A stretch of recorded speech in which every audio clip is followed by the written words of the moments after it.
जब भी married life और ब्रह्मचर्य का नाम एक ही शब्दों में आता है, एक ही सेंटेंस में आता है, मैरिड लाइफ में रहते हुए हम ब्रह्मचर्य का फॉलो कैसे कर सकते हैं, उनमें अट्रैक्शन कम पाई गई है। और बहुत से सोसाइटी में इस टॉपिक को लेके बहुत ही मिथ हैं। अपने रिलेशनशिप को कॉन्शियस और इमोशनल बनाना, ये सोचने लग जाते हैं कि मैरिज के बाद सेक्सुअल एक्टिविटी को बिल्कुल वर्जित कर देना।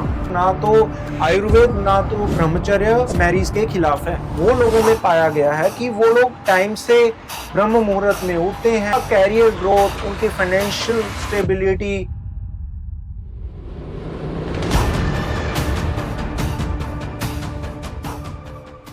हेलो एवरीवन, मैं अक्षय जैन, आयुर्वेदिक न्यूट्रिशनिस्ट, आप सभी का अपने इस चैनल प्रॉपर फील और ब्रह्मचर्य सीरीज के 4 टॉपिक में बहुत ही दिल से स्वागत करता हूं।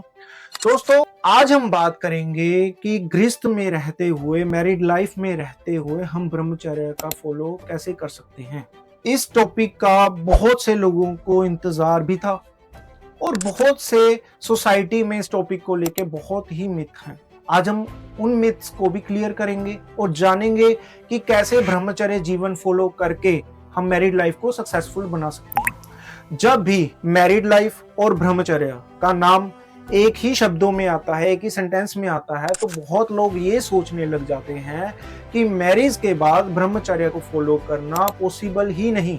लेकिन दोस्तों, मैं आपको वीडियो के स्टार्टिंग में ही ये बात क्लियर कर दूं, ना तो आयुर्वेद ना तो ब्रह्मचर्य मैरिज के खिलाफ है।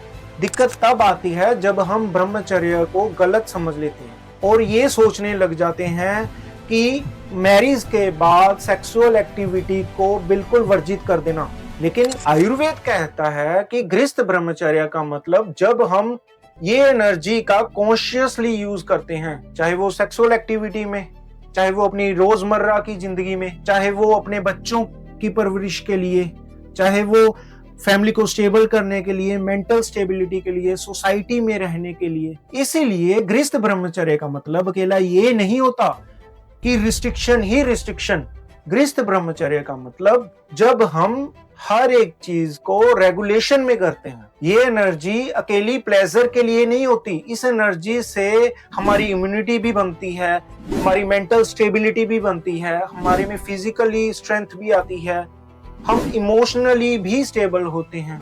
उन लोगों में जो मैरिड कपल एक्सेसली इंडल्ज होते हैं या इस एनर्जी को वेस्ट करते हैं एक्सेसली इंडल्ज होके, तो दोस्तों उनमें अट्रैक्शन कम पाई गई है और फिर उनकी लड़ाइयां बढ़ती हैं, फिर दोनों की मेंटल स्टेबिलिटी खराब होती है, फिर उसके बाद में फाइनेंशियली और कैरियर तौर पे बहुत ही दिक्कत आ जाती है। ये आयुर्वेद की ऑब्जर्वेशन है, ये कोई मॉरल लेक्चर नहीं है।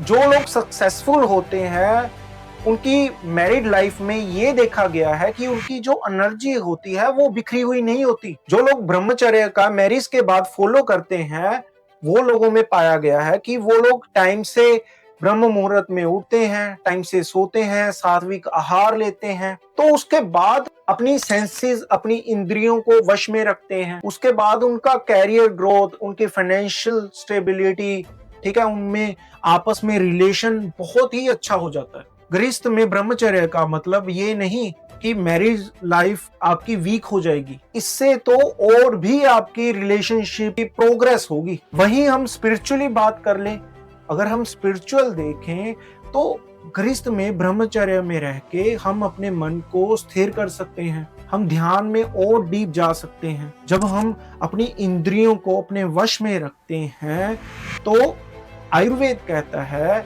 कि डिजायर्स बिल्कुल कंट्रोल में रहने लग जाती हैं। एक दूसरे को अकेला फिजिकली नहीं देखता, अपने रिलेशनशिप को कॉन्शियस और इमोशनल बनाता है। इसलिए दोस्तों, गृहस्थ ब्रह्मचर्य में रह के आप मटेरियलिस्टिकली तो ग्रो होगे ही, स्पिरिचुअली भी ग्रो होगे, जो हमारा अंतिम एम है। नेक्स्ट वीडियो में हम बात करेंगे कैसे जो डाइट है, उसमें मैं आपको डाइट प्लान भी दूंगा, कैसे डाइट जो है वो ब्रह्मचर्य को कैसे सक्सेसफुल बना सकती है। नहीं तो ब्रह्मचर्य एक थ्योरी बन के रह जाता है।